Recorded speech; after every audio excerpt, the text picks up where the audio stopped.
નમસ્કાર મિત્રો, સ્વાગત છે તમારું ગુજરાત ખબરમાં.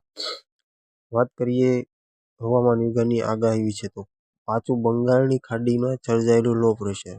રાજ્યમાં વરસેલા અતિભારે વરસાદે ઠેર ઠેર તારાજી સર્જી છે. જોકે મેઘરાજાએ વિરામ લેતા લોકોએ હાશકારો અનુભવ્યો છે. ત્યારે મહત્વની વાત એ છે કે આ વિનાશક સિસ્ટમ જ્યાંથી આવી હતી તે બંગાળની ખાડીમાં ફરી એક સિસ્ટમ આકાર લઈ રહી છે. ત્યાં સર્જાનાર લો પ્રેશરના લીધે ગુજરાતમાં વરસાદની સંભાવના હવામાન નિષ્ણાત પરેશ ગોસ્વામી દ્વારા વ્યક્ત કરવામાં આવી છે. વાત કરીએ બીજા સમાચાર તો સુરતની તાપી નદીમાં હવે દોડશે વોટર મેટ્રો. ગુજરાતમાં વોટર ટ્રાન્સપોર્ટેશન માટે અનેક સુવિધાઓ શરૂ થઈ હતી, જેમાં અમદાવાદથી સાબરમતી નદી પરથી કેવડિયા જવા માટે સી પ્લેનની શરૂઆત કરવામાં આવી હતી, જે હાલમાં બંધ છે. ત્યારે હવે સુરતમાં દેશની બીજી વોટર મેટ્રો સર્વિસ ચાલુ કરવાની તૈયારીઓ શરૂ કરી દેવામાં આવી છે. જો આ સર્વિસ શરૂ થશે તો કેરળના કોચી બાદ દેશમાં સુરત આ સર્વિસ આપનારું બીજું અને ગુજરાતમાં પ્રથમ શહેર બનશે. વાત કરીએ ત્રીજા સમાચારમાં તો આ તારીખે થશે તરણેતરનો મેળો.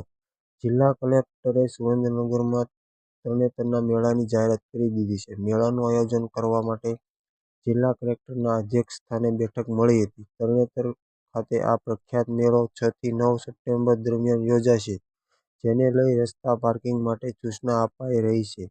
મેળાને લઈ સંબંધિત અધિકારીઓને જરૂરી સૂચના અને માર્ગદર્શન આપવામાં આવ્યું હતું. આજથી મેળાની કામગીરી ચાલુ થવાની છે.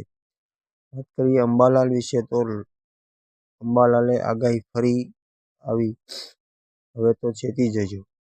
હવામાન નિષ્ણાત અંબાલાલ પટેલે ફરી એકવાર વરસાદની ઘાતક આગાહી કરી છે, જેમાં તેઓએ જણાવ્યું કે આગામી 4 થી 10 સપ્ટેમ્બર દરમિયાન ભારેથી અતિભારે વરસાદ સાથે પડશે.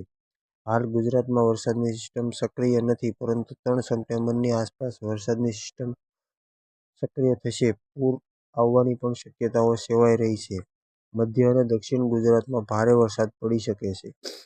વાત કરીએ સોના ચાંદી વિશે તો સોના ચાંદીના ભાવમાં વધારો. આ અઠવાડિયે સોના અને ચાંદીના ભાવમાં વધારો જોવા મળ્યો હતો.